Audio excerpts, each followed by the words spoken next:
Hello friends, എല്ലാവർക്കും നമസ്കാരം. നിങ്ങളേവരും കാത്തിരിക്കുന്ന ഗൗതമിന്റെയും നന്ദയുടെയും നാളത്തെ വിശേഷത്തിലേക്ക് എല്ലാ കൂട്ടുകാർക്കും സ്വാഗതം. എല്ലാവർക്കും നല്ലൊരു ദിവസം ആശംസിച്ചുകൊണ്ട് തന്നെ നമുക്ക് നാളത്തെ വിശേഷത്തിലേക്ക് കിടക്കാം. അതിനു മുമ്പായിട്ട് ആരെങ്കിലും നമ്മുടെ ഈ ചാനൽ ആദ്യമായിട്ട് കാണുന്നുണ്ടെങ്കിൽ ഇതുവരെ സബ്സ്ക്രൈബ് ഒന്നും ചെയ്തു വെച്ചിട്ടില്ല എങ്കിൽ തീർച്ചയായിട്ടും ഒന്ന് സബ്സ്ക്രൈബ് ചെയ്ത് വെച്ചോളൂ കേട്ടോ. അതിനോടൊപ്പം മാക്സിമം നമ്മുടെ വീഡിയോ ഇഷ്ടപ്പെടുകയാണെങ്കിൽ ഒരു ലൈക്ക് അടിച്ചിട്ടേ പോകാവുള്ളേ.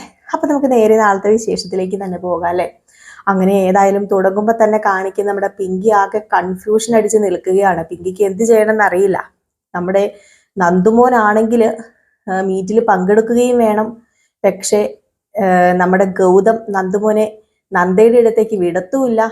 ആകെപ്പാടെ മൊത്തം കൺഫ്യൂഷനാണ്. അച്ഛനെ സമാധാനിപ്പിക്കാൻ വേണ്ടി, തന്റെ പപ്പനെ സമാധാനിപ്പിക്കാൻ വേണ്ടി തന്നെ നന്ദുമോൻ പറഞ്ഞു എനിക്ക് കുഴപ്പമൊന്നുമില്ലെന്ന്. ഏതായാലും ഈ സമയത്ത് നമ്മുടെ പിങ്കി അകത്തേക്ക് കയറി ചെന്നിട്ട് മോനെന്താ മോനെ പറ്റിയത്, മോന് കോൺഫിഡൻസ് ആയിട്ട് ഓടണമെങ്കിൽ മോന് നന്ദ ഡോക്ടറിന്റെ ട്രെയിനിങ് വേണോ, മോൻ മനസ്സ് തുറന്നു പറയണം, അല്ലാതെ മോൻ മനസ്സിലൊന്നും വെച്ചുകൊണ്ടിരിക്കരുത്. മോന് നല്ല കോൺഫിഡൻസോട് കൂടി ജയിക്കുമെന്ന വിശ്വാസത്തോടു കൂടി ഓടാന് നന്ദ ഡോക്ടറുടെ, നിന്റെ ഡോക്ടർ ആന്റിയുടെ പ്രാക്ടീസ് നിനക്ക് വേണോ, ആവശ്യമാണോ എങ്കിൽ ഈ അമ്മ നേടിത്തരുന്നു പറഞ്ഞു.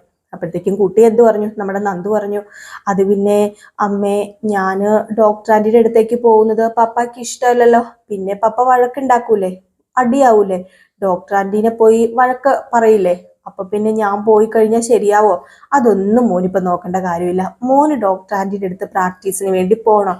മോന്റെ വിശ്വാസം എന്താ, ഡോക്ടർ ആന്റി മോന്റെ കൂടെ ഉണ്ടെങ്കിൽ മോൻ ജയിക്കുന്നതാണോ? ആ വിശ്വാസം അതെനിക്കുണ്ട്. ഡോക്ടർ ആന്റി എന്റെ കൂടെ ഉണ്ടെങ്കിൽ ഉറപ്പായിട്ട് ഞാൻ ജയിക്കും. പക്ഷെ പപ്പ ഇതിന് സമ്മതിക്കില്ല. ഈ മമ്മ അതിന് സമ്മതിച്ചാ പോരെ. മോൻ റെഡിയാകുക, നമുക്ക് എത്രയും പെട്ടെന്ന് ഡോക്ടർ ആന്റിയുടെ അടുത്തേക്ക് പോകാം. ഡോക്ടർ ആന്റിയുടെ അടുത്ത് ചെന്ന് നിനക്ക് വേണ്ട പ്രാക്ടീസ് ഡോക്ടർ ആന്റി തരും. അങ്ങനെ നമ്മുടെ പിങ്കി നന്ദേനെ വിളിക്കുകയാണ്. അങ്ങനെ നന്ദേനെ വിളിച്ചു കഴിഞ്ഞപ്പോഴത്തേക്കും നന്ദേനെ വിളിച്ചിങ്ങനെ ചോദിക്കുകയാണ്, ഞാൻ മോനെയും കൊണ്ട് വന്നു കഴിഞ്ഞാൽ പ്രാക്ടീസ് ചെയ്യാനായിട്ട് പറ്റുമോ, ഞാൻ മോനെയും കൊണ്ട് വരട്ടെ എന്ന് പറയുമ്പോഴത്തേക്കും നമ്മുടെ നന്ദ പറയുന്നുണ്ട് പോരെ, കുട്ടീനെയും കൊണ്ട് പോരെ, കുഴപ്പമില്ല, പ്രാക്ടീസൊക്കെ ഞാൻ ചെയ്യിപ്പിച്ചോളാം. പക്ഷെ അത് ഗൗതം അറിഞ്ഞില്ലെങ്കിൽ അത് പിന്നെ നിങ്ങളുടെ ജീവിതത്തിൽ ഒരു പ്രശ്നമാകരുത് എന്ന് നമ്മുടെ നന്ദ പറയുന്നുണ്ട്. അപ്പം നമ്മുടെ പിങ്കി പറയുന്നുണ്ട്, എൻ്റെ ജീവിതത്തിൽ ഇനി എന്ത് പ്രശ്നം ഉണ്ടാകാറ്, എനിക്ക് എൻ്റെ മോൻ തന്നെ ഏറ്റവും വലുത്. നന്ദേ, നീ പ്രാക്ടീസ് ചെയ്യിപ്പിച്ചാൽ മാത്രമേ എൻ്റെ കുഞ്ഞിന് ആ ഒരു വിശ്വാസവും കോൺഫിഡൻസും ഒക്കെ കിട്ടത്തുള്ളൂ. അതുകൊണ്ടാണ് ഞാൻ പറയുന്നത്. ഇനിയിപ്പം ഗൗതം അറിഞ്ഞുകൊണ്ടാണെങ്കിൽ ഒരിക്കലും ഇത് നടക്കാൻ പോകുന്നില്ല. അതുകൊണ്ട് തൽക്കാലം നന്ദ ഒന്ന് കണ്ണടച്ചേ പറ്റൂ. എൻ്റെ മോന് വേണ്ടി നന്ദ ഒന്ന് കണ്ണടയ്ക്കണം. നന്ദേ, ഞാൻ അങ്ങോട്ടേക്ക് വന്നോട്ടെ, എൻ്റെ കുഞ്ഞിനെ കൊണ്ടുവന്നോട്ടെ, കുറച്ചു നേരം പ്രാക്ടീസ് കൊടുത്താൽ മതി, അത്രയും സമയം വേണമെങ്കിൽ ഞാൻ അവിടെ നിൽക്കാം എന്നും പറയുന്നുണ്ട് കേട്ടോ. ഏതായാലും ഈ സമയമാണെങ്കിൽ നമ്മുടെ നന്ദയുടെ അടുത്ത് ആ കുഞ്ഞിനെയും കൊണ്ട് പോവുകയാണ് പിങ്കി, നന്ദുമോനെയും കൊണ്ട് പോവുകയാണ് പിങ്കി. അങ്ങനെ നന്ദുമോനെയും കൊണ്ട് അവിടെ ചെന്ന് കഴിയുമ്പോഴത്തേക്കും നമ്മുടെ നന്ദ പ്രാക്ടീസ് കൊടുക്കുക തന്നെയാണ് കേട്ടോ. അപ്പം നന്ദേനെ കാണുമ്പോൾ തന്നെ കുട്ടിക്ക് ഒരു കോൺഫിഡൻസ് ആണ്. അല്ലെങ്കിലും നമ്മളിപ്പം ഒരാളെ അങ്ങോട്ട് അമിതമായിട്ട് വിശ്വസിച്ച് കഴിഞ്ഞിട്ടുണ്ടെങ്കിൽ പിന്നെ അവർ ചെയ്യുന്നതെല്ലാം നല്ലതാണ്, അവർ പറയുന്നതേ നമ്മൾ ചെയ്യൂ എന്ന ആ ഒരു ചിന്ത നമ്മുടെ മനസ്സിനെ കയറി പിടിക്കും. അങ്ങനെ മനസ്സിനെ കയറി പിടിച്ചു കഴിഞ്ഞിട്ടുണ്ടെങ്കിൽ അവരെപ്പോഴും നമ്മുടെ കൂടെ വേണം. അവരെപ്പോഴും നമ്മുടെ എന്ത് ചെയ്യാനും അവരുടെ ആ ഒരു അവരെ ഡിപ്പെൻഡ് ചെയ്യും നമ്മൾ. അപ്പൊ ആ ഒരു ചിന്തയാണ് ആ കുട്ടിക്കും ഉള്ളത്. അപ്പൊ അങ്ങനെ ആ കുട്ടിക്ക് വിശ്വാസം അങ്ങോട്ട് പതിഞ്ഞു പോയി. ഡോക്ടർ ആന്റി ഉണ്ടെങ്കിൽ ഞാൻ വീണാലും എന്നെ എണീപ്പിക്കും അവിടെ നിന്ന്. ഡോക്ടർ ആന്റി ഉണ്ടെങ്കിൽ ഇനി ഒന്ന് മുറിഞ്ഞാൽ തന്നെ ഡോക്ടർ ആന്റി ഉണ്ടെങ്കിൽ ആ മുറിവ് പെട്ടെന്ന് ഉണങ്ങും എന്ന ഒരു വിശ്വാസം ആ കുട്ടിക്ക് വന്നുപോയി. അങ്ങനെ നമ്മുടെ പിങ്കി നന്ദുമോനുമായിട്ട് അങ്ങോട്ടേക്ക് ചെല്ലാം. അങ്ങനെ അങ്ങോട്ടേക്ക് ചെന്ന് കഴിയുമ്പോഴത്തേക്കും നമ്മുടെ നന്ദ പറയുന്നുണ്ട്, ഇത് ഗൗതം അറിഞ്ഞു കഴിഞ്ഞാൽ പ്രശ്നമാകും പിങ്കി, പിന്നെ ഞാൻ തന്നെ ആയിരിക്കും കുറ്റക്കാരി, കാരണം എന്തിനും ഏതിനും ഞാനാണല്ലോ കുറ്റക്കാരി. പിന്നെ പലതും പറയുന്നുണ്ട്, മെനയുന്നുണ്ട്, അതെല്ലാം ഗൗതം സാർ വിശ്വസിച്ചിരിക്കാതെ എനിക്കറിയാം. ആ വിശ്വാസത്തെ ഞാൻ മാറ്റാനോ തിരുത്താനോ ഒന്നും വരുന്നില്ല. പക്ഷെ ഞാൻ നന്ദുമോനെ പ്രാക്ടീസ് ചെയ്യിപ്പിക്കാം, വേറൊരു വിഷയം നിങ്ങളുടെ ജീവിതത്തിൽ ഉണ്ടാകരുതെന്ന് മാത്രമേ എനിക്കിപ്പോൾ പറയാനുള്ളൂ എന്ന് പറഞ്ഞിട്ട് ആ കുട്ടീനെ കൊണ്ട് ഓടാനും ചാടാനും ഒക്കെ ഇങ്ങനെ ചെയ്യിപ്പിക്കുകയാണ്. വീണ്ടും വീണ്ടും ചെയ്തത് തന്നെ വീണ്ടും വീണ്ടും ചെയ്യിപ്പിക്കുന്നു. ബ്രേസ്ലെറ്റ് അഴിപ്പിച്ച് വെച്ചിട്ട് ഓടിപ്പിക്കുന്നു, നടത്തിപ്പിക്കുന്നു.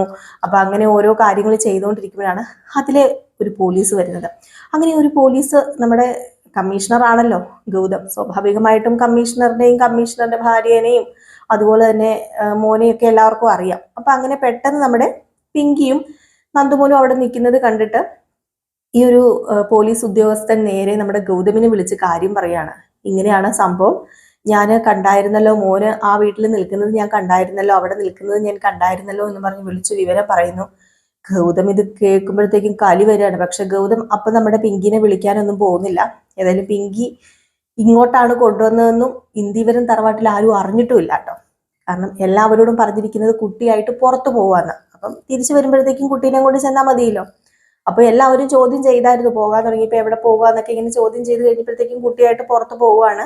അവനെ ഒന്ന് ചെറുതായിട്ടൊന്ന് നടത്തിക്കാനൊക്കെ ഒന്ന് പോകണം. അപ്പൊ അങ്ങനെ കൊണ്ടുപോകുക എന്നാണ് നമ്മുടെ ഇന്ദിവരം തറവാട്ടിലെ എല്ലാ സ്ത്രീജനങ്ങളോടും പറഞ്ഞത്.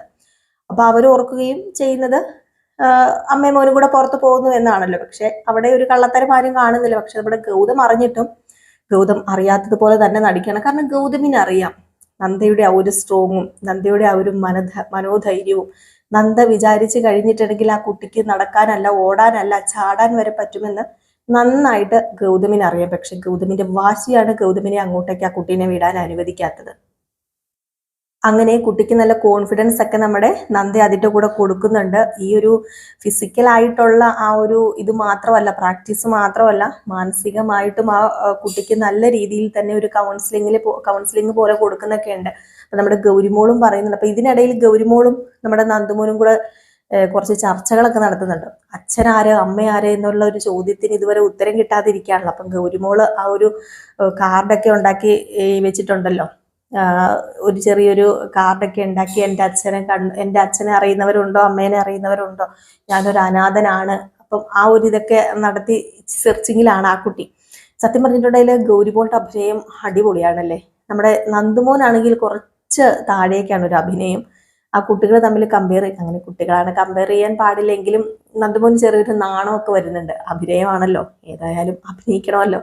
അപ്പം നന്ദുമോൻ ചെറിയൊരു നാണമൊക്കെ ഉണ്ട്. ആ പറയുമ്പം ആ ഒരു മുഖത്ത് ആ ഒരു ഭാവം എപ്പോഴും ഒന്നുപോലെ തോന്നും. പക്ഷെ ഗൗരിമോൾ അങ്ങനെയല്ല, സുറു സുറു സുറു എന്ന് പറഞ്ഞുകൊണ്ട് ആൻസർ പറഞ്ഞ് എല്ലാവർക്കും ഒരു പ്രത്യേക ഒരു ഇഷ്ടം തോന്നും ആ കുട്ടിയോട്. അങ്ങനെ നമ്മുടെ ഗൗരിമോള് ആ കഥാപാത്രവും അങ്ങനെ തന്നെയാണ്, പ്രത്യേക ഒരു ഇഷ്ടം തോന്നണം. നല്ല ചുറുചുറുപ്പോട് കൂടിയ ഒരു കഥാപാത്രമാണല്ലോ. അങ്ങനെ ആ കുട്ടി ഒരു പ്ലക്കാർഡൊക്കെ ഒരു പ്ലക്കാർഡാണ്. അപ്പൊ ഒരു പ്ലക്കാർഡൊക്കെ കാണിക്കുന്നുണ്ട്. അപ്പൊ ഇത് കണ്ടു കഴിയുമ്പോഴത്തേക്കും അപ്പം ഗൗരിമോള് എൻ്റെ അച്ഛനെ അമ്മേനെയും കണ്ടുപിടിക്കാൻ സാധിക്കുമല്ലോ എന്ന് പറയുമ്പോൾ ഉറപ്പായിട്ടും ഈ മീറ്റിന് ജയിച്ചു കഴിഞ്ഞാൽ നിന്റെ അച്ഛനെയും അമ്മേനെയും കണ്ടുപിടിച്ച് ഞാൻ തന്നിരിക്കുന്നു പറയുന്നുണ്ട് ഗൗരിമോള്. അപ്പം ഗൗരിമോള് പറയുന്നത് ഈ മീറ്റിൽ ജയിച്ചാൽ നന്ദുമോന്റെ അച്ഛനെ അമ്മേനെയും കണ്ടുപിടിച്ച് തന്നിരിക്കും. അപ്പം കുട്ടിയുടെ വിചാരം എന്നാ പിന്നെ ഈ ഒരു മീറ്റ് ജയിക്കണം, ഈ ഒരു ഓട്ടത്തിൽ ഇതിന് എനിക്ക് തന്നെ ഫസ്റ്റ് കിട്ടണം. അപ്പൊ എനിക്ക് അച്ഛനും അമ്മേനെയും കാണാനായിട്ട് സാധിക്കും. എൻ്റെ സ്വന്തം അച്ഛനും അമ്മയും ഏതാണെന്ന് എനിക്ക് അറിയാലോ. അപ്പം ആ കുട്ടി ആ ഒരു രീതിയിലും ചിന്തിച്ച് സകല ആ കുട്ടിക്ക് പറ്റുന്നതിനും അപ്പുറം മാക്സിമം ആ കുട്ടി എഫേർട്ട് എടുക്കുന്നുണ്ട്. ഈ സമയം ആയിക്കോട്ടെ നമ്മുടെ പിങ്കി ഈ കുട്ടിയായിട്ട് പ്രാക്ടീസ് ഒക്കെ കഴിഞ്ഞ് നേരെ ഇന്ദിവരം തറവാട്ടിലേക്ക് ചെല്ലുകയാണ്. അപ്പൊ അവിടെ ചെന്ന് കഴിഞ്ഞപ്പോഴത്തേക്കും കുട്ടിയോട് ക്ലാസ് എടുത്തിട്ടാട്ടോ പിങ്കി പോകുന്നത്. നന്ദുമോനെ അവിടെ ചെല്ലുമ്പോഴത്തേക്കും നമ്മൾ പുറത്തു പോയി ഐസ്ക്രീം കഴിച്ചു അങ്ങനെയൊക്കെ പറയാവുള്ളൂ, പാർക്കിൽ പോയി എന്നൊക്കെ പറയാവുള്ളൂ. ഒരിക്കലും നമ്മുടെ നന്ദ ഡോക്ടറുടെ അടുത്ത് പോയി എന്ന് നിന്റെ ഡോക്ടർ ആന്റീനെ കണ്ടെന്നോ നിന്റെ ഗൗരി എന്ന് പറയുന്ന കൂട്ടുകാരിനെ കണ്ടെന്നോ ഒന്നും പറയരുത്. അങ്ങനെ പറഞ്ഞു കഴിഞ്ഞിട്ടുണ്ടെങ്കിൽ നമ്മുടെ പപ്പായ്ക്ക് ഇഷ്ടമല്ലല്ലോ, അപ്പം പപ്പായ്ക്ക് സങ്കടമാവില്ല. അപ്പം അങ്ങനെയൊന്നും പറയരുത് എന്നിങ്ങനെ പറഞ്ഞിട്ടുണ്ട്. അപ്പം കുട്ടി ആ ഒരു ലെവലിൽ തന്നെ പറയാതെയൊക്കെ ഇരിക്കുന്നത്. അങ്ങനെ കുട്ടീനെ കണ്ട ഉടനെ നാളെ മീറ്റിൽ പങ്കെടുക്കേണ്ടതല്ലേ എന്ന് പറഞ്ഞുകൊണ്ട് നമ്മുടെ അരുന്ധതിയും ലക്ഷ്മിയും ഒക്കെ കുട്ടിക്ക് ഒരുപാട് സ്നേഹവും സന്തോഷവും ഒക്കെ കൊടുക്കുന്നു. ഇതിനോടൊപ്പം തന്നെ നമ്മുടെ ഗൗതം വീട്ടിലേക്ക് കടന്നു വരികയാണ്. അങ്ങനെ ഗൗതം കടന്നു വരുമ്പോഴേക്കും ഗൗതമിനറിയാം നമ്മുടെ പിങ്കി കൊണ്ടുപോയെന്ന്. അങ്ങനെ ഗൗതം പിങ്കിയെ ചോദ്യം ചെയ്യുന്നുണ്ട് കേട്ടോ. അതും ആരും കേൾക്കാതെ അവരുടെ റൂമിനകത്ത് മാത്രം ഒതുങ്ങിത്തീരുന്നൊരു ചെറിയൊരു വഴക്ക്. അപ്പൊ ആ ഒരു വഴക്ക് വേറൊന്നുമല്ല, അറിഞ്ഞതാണല്ലോ, അപ്പം ചോദിക്കണമല്ലോ എന്ന് ഓർത്ത് മാത്രമാണ് നമ്മുടെ പിങ്കിയോട് ഗൗതം ചോദിക്കുന്നത്. അപ്പം പിങ്കി പറയുന്നുണ്ട്, അതിനിപ്പോ എന്താ തെറ്റിരിക്കുന്നത്, എൻ്റെ മോൻ ജയിക്കാൻ വേണ്ടി ഞാൻ ഏതറ്റം വരവും പോകാൻ തയ്യാറാണ്, ഞാൻ ആരുടെ കാല് പിടിക്കാനോ ഞാൻ എന്തിനും തയ്യാറാണ്. അതെ, ഗൗതമിനെ അറിയില്ല അവന്റെ കോൺഫിഡൻസ് എന്താന്ന്. അവൻ ഡോക്ടറിനെ കാണുമ്പോൾ അവൻ ഏതാണ്ട് എന്താ പറയുക, ഒരു പ്രത്യേക കോൺഫിഡൻസ് അവന്റെ ഉള്ളിലേക്ക് വരും. ഈ ഒരു മീറ്റിൽ ഡോക്ടർ ആന്റിയും കൂടെ പങ്കെടുക്കണമെന്ന് അവൻ പറയുന്നത്. അന്ന് ഡോക്ടറും കൂടെ, അതായത് നന്ദയും കൂടെ അവിടെ ഉണ്ടെങ്കിൽ ഉറപ്പായിട്ടും അവന് ജയിക്കാനായിട്ട് സാധിക്കുന്ന പറയുമ്പോൾ അടുത്തൊരിത് നമ്മുടെ ഗൗതം കൊണ്ടുവയ്ക്കുക. അങ്ങനെയാണെങ്കിൽ കുട്ടീനെ വിടുന്നില്ല, അങ്ങനെയാണെങ്കിൽ കുട്ടി മത്സരിക്കാൻ പോകണ്ട, നന്ദു മത്സരിക്കാൻ പോകണ്ട. ഒരു ഡോക്ടർ ആന്റി വന്നേക്കുന്നു, അവള് കാരണം ഇത്ര ഒന്നും ഉണ്ടായത് പോരാന്ന് പറഞ്ഞുകൊണ്ട് അടുത്ത വാശിയായിട്ട് ഗൗതം വാശി വാശി വാശി വെച്ചുകൊണ്ടിരിക്കുകയാണ്. ഗൗതമും കണക്കാൻ നന്ദയും കണക്ക് എല്ലാത്തിനും വാശിയാണ്.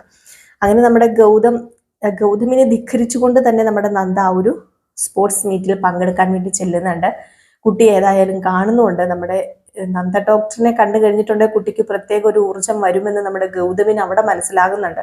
എന്തൊക്കെയെന്ന് പറഞ്ഞാൽ രക്തബന്ധം തന്നെയാണ്. അതിപ്പം എത്ര അകലെയാണെങ്കിലും അടുത്ത് വരുമ്പോൾ ആ ഒരു ഇതുണ്ടാകും, ആ ഒരു മൂമെന്റ്സ് അത് പറയാൻ പറ്റില്ല, ആ ഒരു ഇത് ഉണ്ടാകും. ആ ഒരു ഇത് തന്നെയാണ് നമ്മുടെ നന്ദുമോന് കിട്ടുന്നത്. സ്വന്തം അമ്മ അടുത്ത് വരുമ്പോഴുള്ള കോൺഫിഡൻസ്, സ്വന്തം അമ്മ അടുത്ത് വരുമ്പോഴുള്ള കോൺഫിഡൻസ് സ്വന്തം അമ്മ അടുത്ത് തന്നെ വരണം കിട്ടണമെങ്കിൽ.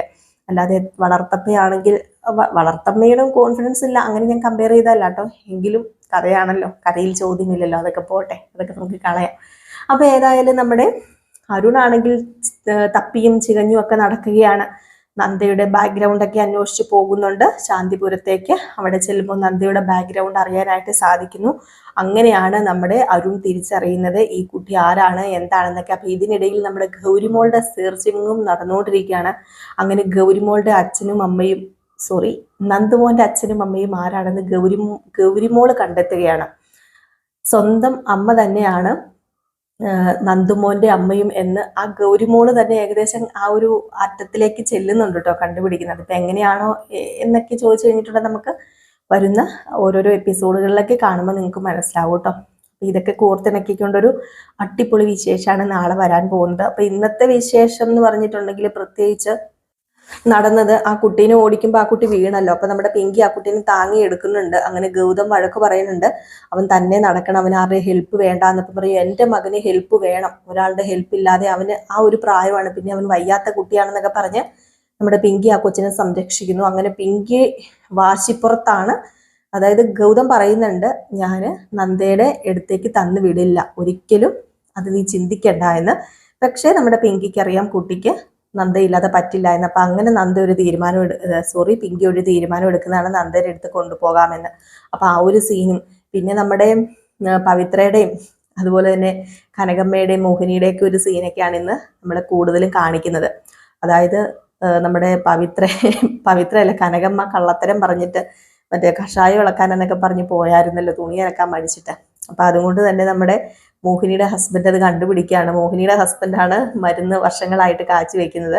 നമ്മുടെ കനകമ്മ വെറുതെ അടവ് പിടിച്ചിരിക്കുന്നതാണ്. അങ്ങനെ നമ്മുടെ മോഹിനിയുടെ ഹസ്ബൻഡ് കനകമ്മേനെ കൊണ്ട് തന്നെ തുണി അലക്കിക്കുന്ന കുറച്ച് രംഗങ്ങളൊക്കെ ഉണ്ട്. അപ്പൊ അങ്ങനെ കുറച്ച് കോമഡി രീതിയിലുള്ള കുറച്ച് സീനുകളൊക്കെ ഉണ്ട് കേട്ടോ. അതൊക്കെയായിരുന്നു ഇന്നത്തെ പ്രധാന മെയിൻ സീനുകൾ എന്നൊക്കെ പറഞ്ഞു കഴിഞ്ഞാൽ. അപ്പം എല്ലാവരെയും കാത്തിരിക്കുക അടുത്ത വിശേഷത്തിനായിട്ട്. അടുത്ത വിശേഷവുമായിട്ട് കാണുന്നവരെല്ലാവർക്കും ടാറ്റാ ബൈ ബൈ.